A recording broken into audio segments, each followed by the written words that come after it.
Hey everyone, welcome back to my channel. Today I'm going to share with you some tips on how to make the perfect practice sheet for dinner.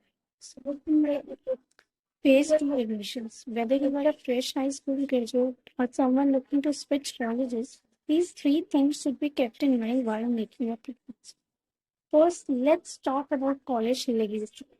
Delhi University is known for its prestigious colleges that have a rich history and so it's important to consider the legacy of the college you are interested. Look into the college alumni network, the achievements, and the overall reputation of the institution.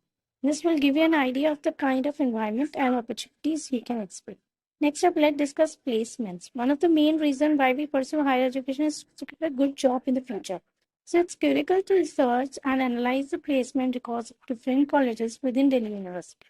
Look for information about companies that visit campus for recruitment, the average salary packages offered, and the overall placement percentage. This will help you make an informed decision about which college prioritize place. Lastly, north or south. This might seem like a trivial factor, but it can actually have a significant impact on a college experience. North Campus is known for its vibrant student life, bustling cafes, and proximity to popular hangout spots.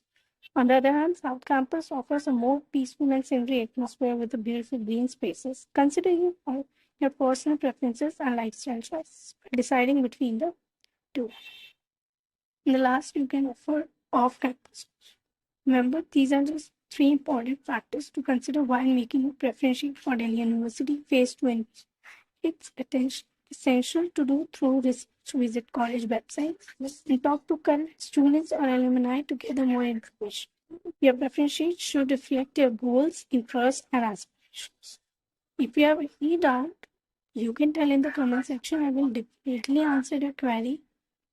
If you are facing problem with your road sports or anything else, you can write on in the comment section. I will definitely reply your answer. I hope this video was helpful in guiding you through the process of making a reference sheet. If you have any question or needs further assistance, feel free to leave a comment. Don't forget to like this video and subscribe to my channel for more knowledge related to it. Thanks for watching and I will see you in the next one. Thank you.